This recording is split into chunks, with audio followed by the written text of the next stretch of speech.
नमस्कार, स्वागत है डीडी न्यूज के इस बुलेटिन में। मैं हूं अश्विनी कुमार मिश्र। आइए सबसे पहले नजर डालते हैं अब तक की सुर्खियों पर।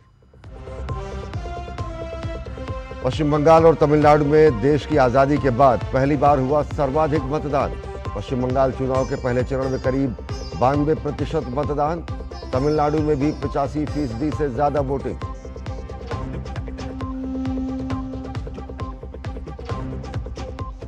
पश्चिम बंगाल विधानसभा चुनाव के पहले चरण में लोगों ने बिना किसी डर के दिया वोट। केंद्रीय गृह मंत्री अमित शाह ने कहा, बंगाल में पहली बार हुई हिंसा मुक्त वोटिंग, सत्ता परिवर्तन के लिए हुआ मतदान।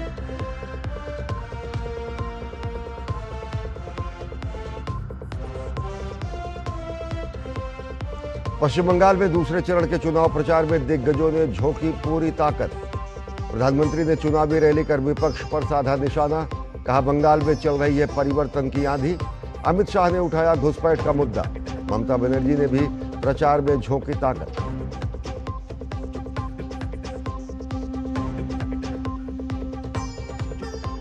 प्रधानमंत्री नरेंद्र मोदी ने पश्चिम बंगाल में बेलूर मठ का किया दौरा।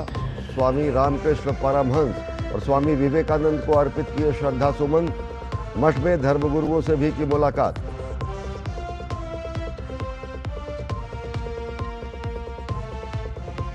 पश्चिम एशिया तनाव के बीच देश में पेट्रोल, डीजल और एलपीजी की सप्लाई सुचारू रूप से जारी।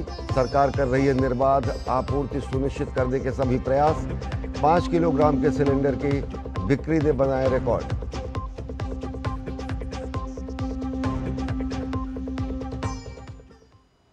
और सबसे पहले खबरें चुनावी राज्यों से।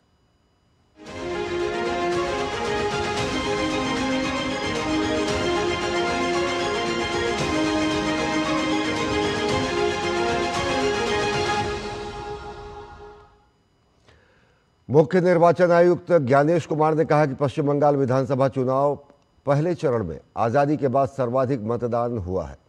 पहले चरण के चुनाव में पश्चिम बंगाल के 16 जिलों की 152 सीटों पर बृहस्पतिवार सुबह 7 बजे कड़ी सुरक्षा व्यवस्था के बीच मतदान शुरू हुआ।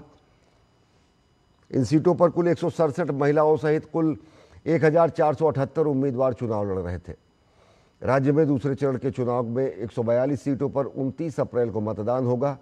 वोटों की गिनती 4 मई को की जाएगी। वहीं तमिलनाडु विधानसभा चुनाव में वोटिंग के सभी पुराने रिकॉर्ड टूट गए हैं। चुनाव आयोग के मुताबिक गुरुवार को राज्य में 85% से ज्यादा मतदान दर्ज किया गया, जो आजादी के बाद का अब तक का सबसे बड़ा आंकड़ा है। 5.73 करोड़ वोटर्स ने 234 सीटों पर उम्मीदवारों की किस्मत ईवीएम में कैद कर दी है। और पश्चिम बंगाल में पहले चरण के मतदान में मतदाताओं ने बिना किसी डर के वोट दिया। वोट देने के बाद वे खुश नजर आए। इस बार चुनाव में हिंसा की घटनाएं काफी कम हुई हैं। राज्य के मुख्य निर्वाचन आयुक्त मनोज कुमार अग्रवाल ने सभी राजनीतिक दलों को धन्यवाद दिया है। ये जो रिक्वेस्ट किया था हम लोगों ने, एंड पब्लिक भी बहुत कॉन्शियस है कि आप लोग मैक्सिमम आइए वोट कीजिए। वो हमको कहीं से खबर नहीं मिली, मतलब जो है कि लोगों को अटकाया हो या ये हुआ हो, बल्कि काफ़ी लोग जो काफ़ी इलेक्शन लड़ चुके हैं पहले across the political spectrums in different political parties, उन्होंने भी कहा कि मतलब लोग गए हैं और वॉलंटरली गए हैं, वॉलंटरली वोट दिया है और अटकाया नहीं गया है। एक तो फ्रैंकली एक चीज़ तो आपका ये भी है कि आपका एसडीडी वोटर चला गया, तो आपका नीचे का डिनोमिनेटर कम हो गया, तो आपका परसेंटेज थोड़ा बढ़ेगा। दूसरी बात क्या है कि इस बार जो है सबने जो है मतलब जो है अक्रॉस द कंट्री देखा जा रहा है। इस बार जो इलेक्शन हुआ था, इससे पहले असम का हुआ था, तो वहाँ भी आपका जो है वोटिंग परसेंटेज बढ़ गया था। और जो 1-2 स्टेट का और पहले हुआ था, वोटिंग परसेंट बढ़ गया था। जो जो इसी 5 स्टेट में जो हो रहा है, voting percentage across the country बढ़ रहा है। एंड बंगाल का तो हमेशा ही कॉन्शियसनेस हाई रहा है, हमेशा ही जो है वोटिंग परसेंटेज कंट्री से ज़्यादा रहता है। और पश्चिम बंगाल में दूसरे चरण का चुनावी संग्राम तेज हो चुका है और सियासत के इस रण में खुद प्रधानमंत्री नरेंद्र मोदी ने मोर्चा संभाल लिया है। प्रधानमंत्री ने आज दूसरे चरण के लिए कृष्णानगर और मथुरापुर में रैलियां की, तो वहीं हावड़ा में रोड शो करके लोगों से सीधा संपर्क किया। हर मन से प्रधानमंत्री ने एक ही संदेश दिया, भय बनाम भरोसा। प्रधानमंत्री नरेंद्र मोदी ने ममता सरकार पर जमकर हमला बोला तो 4 मई को परिवर्तन करके भाजपा सरकार बनाने का भी दावा किया। उन्होंने कहा कि हिंसा में कमी आई है और हिंसा में कमी को बड़ा मुद्दा बनाया गया है। साथ ही घुसपैठ, सीएए और विकास के एजेंडे पर बीजेपी का विजन उन्होंने सामने रखा। प्रधानमंत्री नरेंद्र मोदी ने डबल इंजन सरकार से बंगाल के विकास का विजन भी जनता के सामने रखा।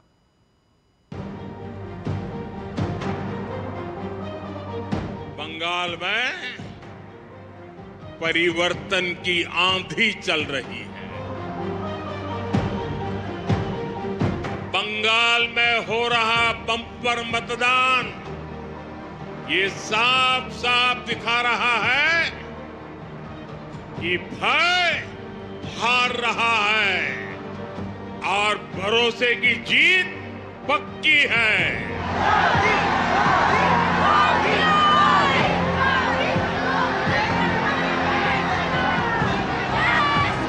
हावड़ा में रोड शो, कृष्णानगर और मथुरापुर में चुनावी रैली।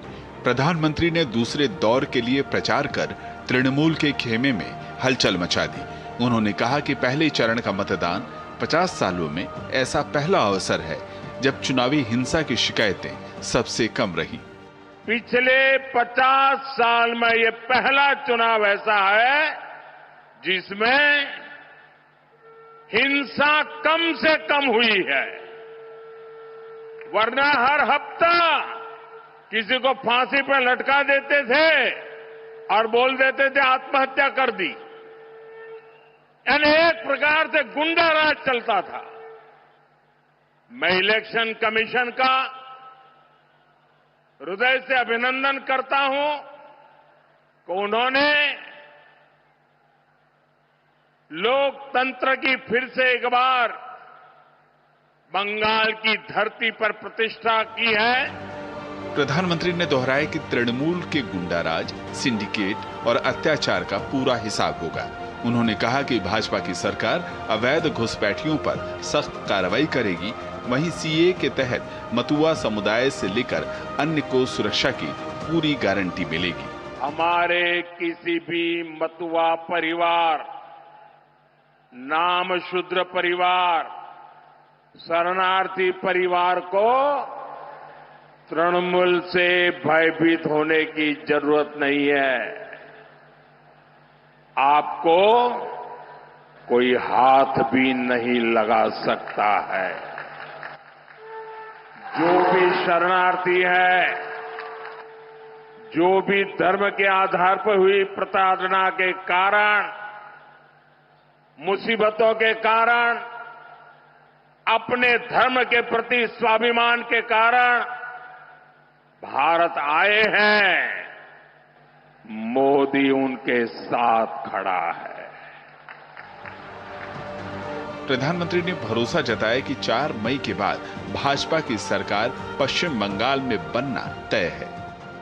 4 मई को बंगाल में भी बीजेपी की विजय का जश्न होगा। मिठाई भी बटेगी और जालमुरी भी बांटी जाएगी। वैसे मैंने सुना है कि जालमुरी ने भी कुछ लोगों को जन्नाटेदार झटका दिया है। पश्चिम बंगाल की जनता को उन्होंने विकास का भरोसा दिया। प्रधानमंत्री ने कहा कि राज्य में भाजपा की सरकार बनते ही केंद्रीय योजनाओं का लाभ मिलेगा। इसके अलावा महिलाओं के लिए उनकी सुरक्षा, आवास, आर्थिक सहायता सहित कुल 10 गारंटियों को पूरा किया जाएगा। अमरेंद्र और ऋषि कुमार के साथ ब्यूरो रिपोर्ट, डीडी न्यूज। और पश्चिम बंगाल में दूसरे चरण का चुनावी संग्राम अपने चरम पर पहुंच चुका है। हर दल अपनी पूरी ताकत के साथ मैदान में है और सियासी वार पलटवार तेज हो चुका है। एक तरफ भाजपा के दिग्गज नेता लगातार रैलियां और रोड शो के जरिए माहौल बना रहे हैं, तो वहीं दूसरी तरफ टीएमसी और कांग्रेस भी अपनी पूरी ताकत झोंक चुकी है। केंद्रीय गृह मंत्री अमित शाह, मिथुन चक्रवर्ती, हिमंता बिस्वा शर्मा जैसे दिग्गजों ने बीजेपी की ओर से कमान संभाली है, तो वहीं टीएमसी की ओर से ममता बनर्जी और अभिषेक बनर्जी ने जैसे स्टार प्रचारकों ने कमान संभाली है।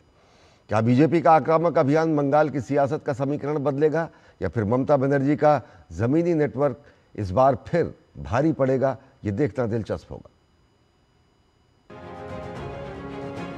जहां आज पहले चरण का मतदान बम्पर वोटिंग के साथ संपन्न हो गया, वहीं पश्चिम बंगाल विधानसभा चुनाव के दूसरे चरण के लिए चुनाव प्रचार अभियान अपने चरम पर है।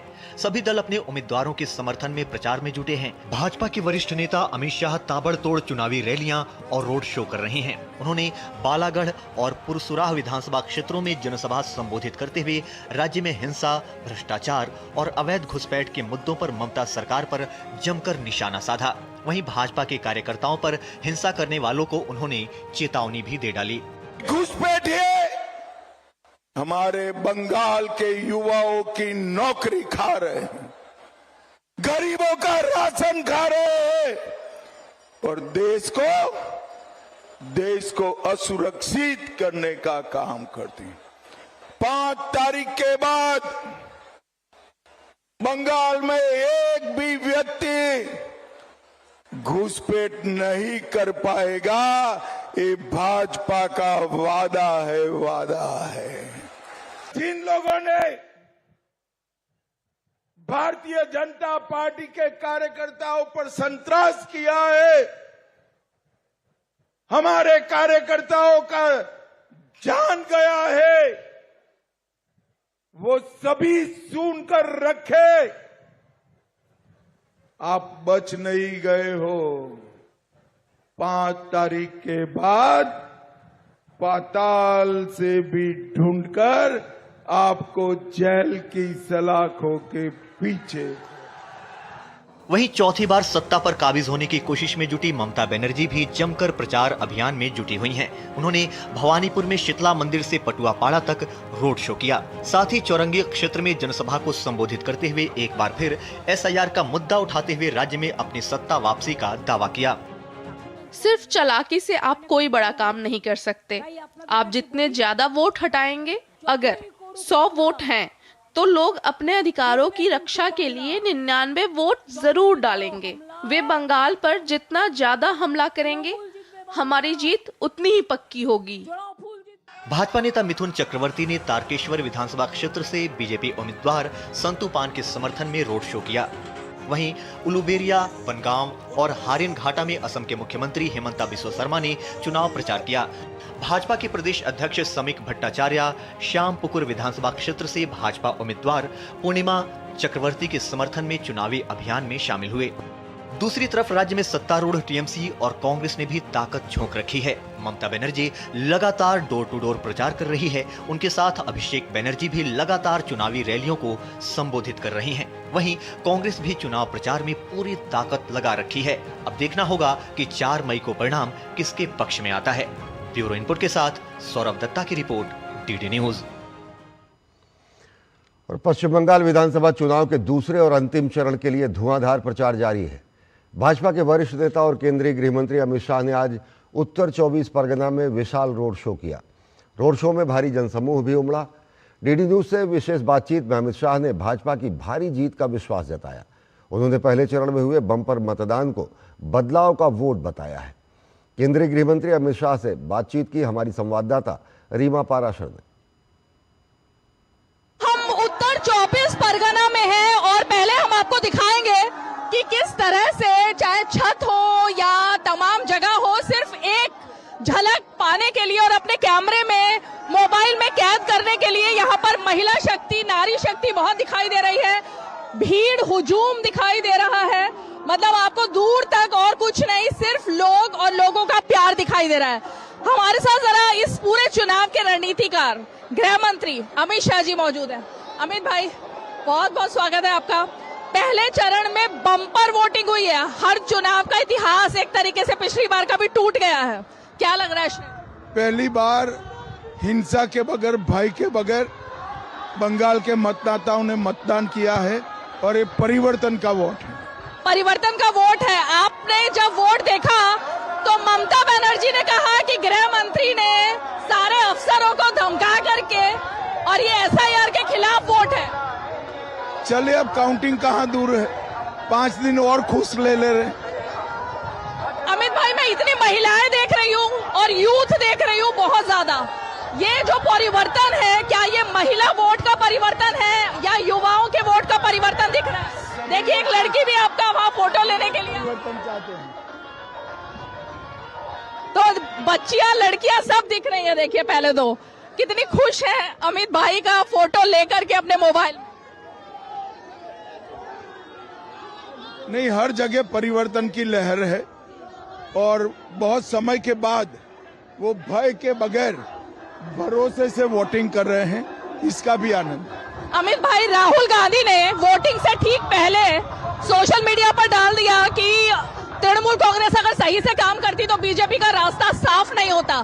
कांग्रेस ने पहले ही गिव अप कर दिया और इंडिया अलायंस भी लगता है टूट गया।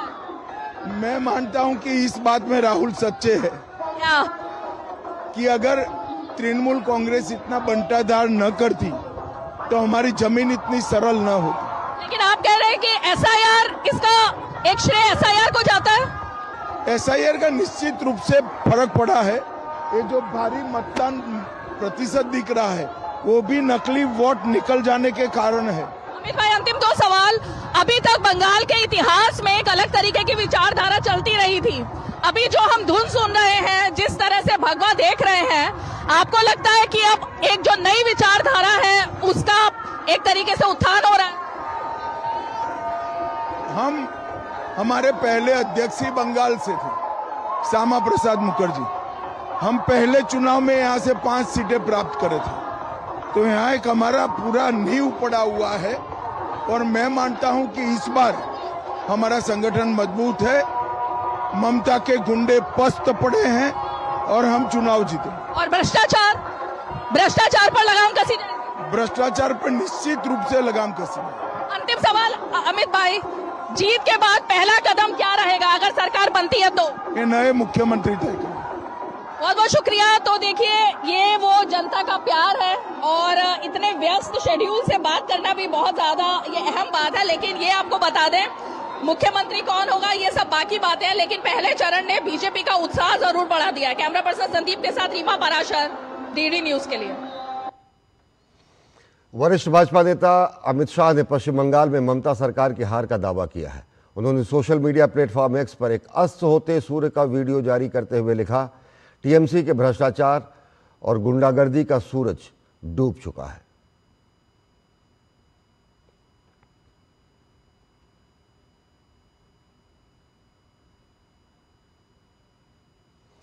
तो ये थी चुनावी राज्यों से जुड़ी हुई खबरें।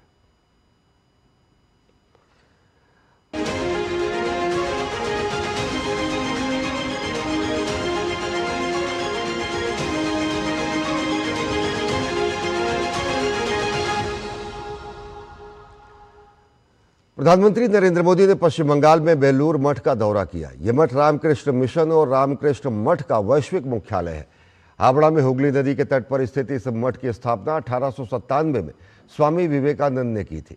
अपनी आध्यात्मिकता और शानदार वास्तुकला के लिए यह मठ विश्व प्रसिद्ध है। प्रधानमंत्री ने बेलूर मठ पहुंचकर स्वामी रामकृष्ण परमहंस और स्वामी विवेकानंद को श्रद्धासुमन अर्पित किए।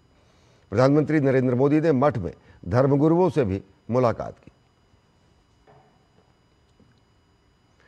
उत्तराखंड के टिहरी के चंबाकोटी मोटर मार्ग पर एक बड़ा सड़क हादसा हो गया।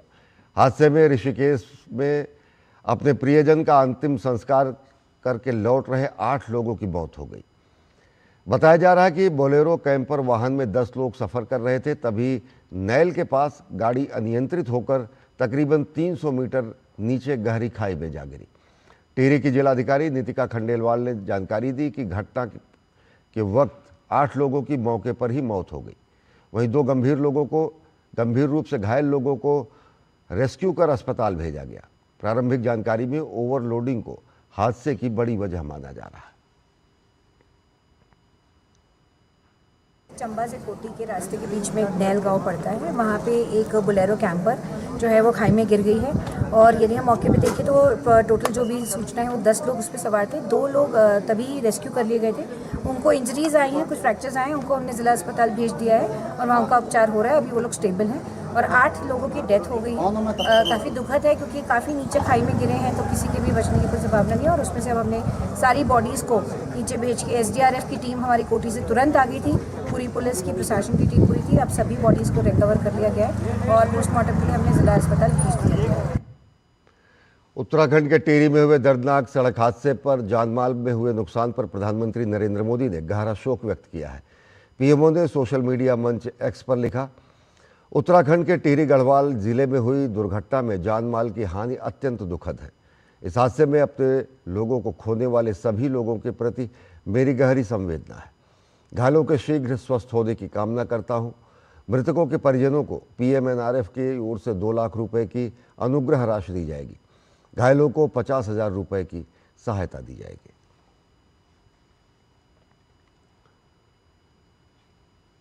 केंद्र सरकार ने उभरते साइबर खतरों, विशेष रूप से आर्टिफिशियल इंटेलिजेंस से जुड़े जोखिमों को लेकर गंभीर चिंता जताई है और इसी संदर्भ में केंद्रीय वित्त एवं कॉरपोरेट कार्य मंत्री निर्मला सीतारमण ने उच्च स्तरीय बैठक की अध्यक्षता की। बैठक में केंद्रीय इलेक्ट्रॉनिक्स एवं आईटी, रेल एवं सूचना प्रसारण मंत्री अश्विनी वैष्णव भी शामिल हुए। बैठक में देश के सभी प्रमुख अनुसूचित वाणिज्यिक बैंकों के प्रबंध निदेशक और मुख्य कार्यकारी अधिकारी, वित्तीय सेवा विभाग के सचिव एम नागराजू, भारतीय कंप्यूटर आपातकालीन प्रतिक्रिया दल के महानिदेशक डॉक्टर संजय बहल, साथ ही आरबीआई, एयर, एनपीसीआई के वरिष्ठ अधिकारी मौजूद रहे। वित्त मंत्री ने बैंकों द्वारा अब तक साइबर सुरक्षा को मजबूत करने के प्रयासों की सराहना की, लेकिन साथ ही चेतावनी दी कि नए एआई मॉडल से जुड़े खतरे अभूतपूर्व हैं और इनके लिए उच्च स्तर की सतर्कता और समन्वय आवश्यक है। वित्त मंत्री ने इंडियन बैंक्स एसोसिएशन को एक समन्वित संस्थागत तंत्र विकसित करने के निर्देश दिए ताकि ऐसे खतरों का त्वरित और प्रभावी ढंग से समाधान किया जा सके। बैंकों को विशेषज्ञ साइबर सुरक्षा पेशेवरों की सेवाएं लेने और संदिग्ध गतिविधियों की तुरंत सूचना संबंधित एजेंसियों को देने को कहा गया है। साथ ही ग्राहक, डेटा और वित्तीय संसाधनों की सुरक्षा के अग्रिम उपाय अपनाने पर भी जोर दिया गया है। विदेश मंत्रालय के प्रवक्ता रणधीर जायसवाल ने बताया कि जब फ्रांस के राष्ट्रपति इमैनुअल मैक्रों भारत आए थे तो भारत और फ्रांस के बीच एक अहम समझौता हुआ था। भारत और फ्रांस के बीच ये तय हुआ कि अब भारत से फ्रांस जाने वाले यात्रियों को ट्रांजिट वीज़ा की आवश्यकता नहीं होगी। फ्रांस ने एक पहल किया है। जब प्रेसिडेंट मैक्रोन की यात्रा हुई थी, भारत और फ्रांस के बीच में ये तय हुआ था कि जो हमारे लोग हवाई मार्ग से फ्रांस जाते हैं उनको ट्रांजिट वीज़ा की ज़रूरत आगे से नहीं पड़ेगी। इस समझौते को फ्रांस की सरकार ने इसको लागू कर लिया है। रणधीर जायसवाल ने कहा कि भारत ने जापान द्वारा रक्षा उपकरण और प्रौद्योगिकी के हस्तांतरण का स्वागत किया है। यह कदम भारत और जापान के बीच रक्षा और सुरक्षा सहयोग को और मजबूत करने की दिशा में एक महत्वपूर्ण कदम है। दोनों देश अपने राष्ट्रीय सुरक्षा हितों की रक्षा करने के लिए निरंतर आर्थिक गतिशीलता प्रदान करने के लिए प्रतिबद्ध है। India welcomes Japan's review of the 3 principles on transfer of defense equipment and technology. Defense and security cooperation forms an important pillar of India-Japan special strategic and global partnership. As part of the joint declaration on security cooperation between India and Japan, both sides have committed to increase practical cooperation in the interest of their national security and continued economic dynamism. This includes promotion and facilitation of technological and industrial collaboration between the government entities and private sector stakeholders for resilience in sectors critical to national security. Delhi से सटे गाजियाबाद में पहले open Ghaziabad shooting championship की शुरुआत हो चुकी है। इस टूर्नामेंट में देश भर के बड़ी संख्या में निशानेबाज हिस्सा लेने के लिए पहुंचे हैं। गाजियाबाद शूटिंग क्लब में आयोजित हो रहे इस प्रतियोगिता का उद्घाटन राज्यसभा सांसद लक्ष्मीकांत वाजपेयी ने किया। प्रतियोगिता की खास बात यह है कि इस मंच पर युवा और अंतर्राष्ट्रीय स्तर के निशानेबाज एक साथ नजर आ रहे हैं। देखिए हमारी खास रिपोर्ट। युवा निशानेबाजों को नया मंच देने की दिशा में एक अहम पहल के जरिए पहले ओपन गाजियाबाद शूटिंग चैंपियनशिप का भव्य आगाज हुआ। इस प्रतियोगिता का औपचारिक उद्घाटन राज्यसभा सांसद लक्ष्मीकांत वाजपेयी ने किया। उद्घाटन समारोह में अंतर्राष्ट्रीय स्तर के निशानेबाजों के साथ साथ खेल जगत की कई जानी मानी हस्तियां भी मौजूद रहीं। इस मौके पर राज्यसभा सांसद लक्ष्मीकांत वाजपेयी ने खिलाड़ियों का उत्साहवर्धन करते हुए कहा कि ऐसे आयोजन जमीनी स्तर पर खेल प्रतिभाओं को निखारने में अहम भूमिका निभाते हैं। इसी छोटी छोटी प्रतिस्पर्धाओं से ही राष्ट्रीय स्तर पर खिलाड़ी निकलते हैं। आदरणीय नरेंद्र मोदी जी का निर्णय है ओलंपिक की मेजबानी भारत करे। जब भारत मेजबानी करेगा तो पदक भी भारत को आने चाहिए। इसलिए ये जो आयोजन है ये शूटिंग में पदक का नींव का पत्थर होगा। गाजियाबाद विकास प्राधिकरण के सहयोग से आयोजित इस प्रतियोगिता में देश भर से करीब 1000 निशानेबाज हिस्सा ले रहे हैं। आयोजकों का मानना है कि यह टूर्नामेंट खिलाड़ियों को राष्ट्रीय स्तर का एक अहम मंच प्रदान कर रही है। प्रशासनिक अधिकारी के रूप में भी ये बहुत अच्छा लगता है कि इससे जो हमारी लोकल जो टैलेंट है किसी भी खेल में, चाहे अगर हम आज शूटिंग के इस राष्ट्रीय आयोजन में खड़े हुए हैं तो लोकल लेवल का टैलेंट जो है वो आगे निकल के आता है, बाहर निकल के आता है। क्योंकि ओपन टूर्नामेंट हमेशा एक इस तरह का एक टूर्नामेंट रहता है जहाँ पे हम लोग कोशिश करते हैं कि नए टैलेंट को हम लोग उजागर कर सकें। और जब भी किसी भी ग्राउंड लेवल से या बिल्कुल आप कहते हैं ज़मीनी स्तर से जब कोई निकल के आता है तो उस रॉ टैलेंट का एक अलग ही मैं कहता हूँ स्तर होता है, और जब उसको तराशा जाता है, हीरे की तरह तराशा जाता है, तो वो बहुत अच्छा रिजल्ट भी देता है। फर्स्ट टाइम है कि हम नेशनल लेवल पे और हम अपने बेसिकली डिस्ट्रिक्ट लेवल पे ग्रास रूट्स के लिए काम करना चाहते हैं। इस लेवल पे इस प्लेटफॉर्म पे हम ओलंपियंस को, पैरालंपियंस को, इंटरनेशनल शूटर्स को एक और बिगनर्स को एक प्लेटफॉर्म पे लाना चाहते हैं कि बिगनर्स में वो कॉन्फिडेंस आए कि हम लोग कैसे पार्टिसिपेट करते हैं, इंटरनेशनल कैसे खेलते हैं, मेडल्स कैसे आते हैं। शूटिंग चैंपियनशिप में पूरे देश भर से हिस्सा लेने पहुंचे खिलाड़ियों में भी जोश नजर आया। जाहिर है इस प्रकार का खेल आयोजन देश में नए खेल प्रतिभाओं को सामने लाने में अपनी अहम भूमिका अदा करेगा। सुशील कुमार की रिपोर्ट, डीडी न्यूज, दिल्ली।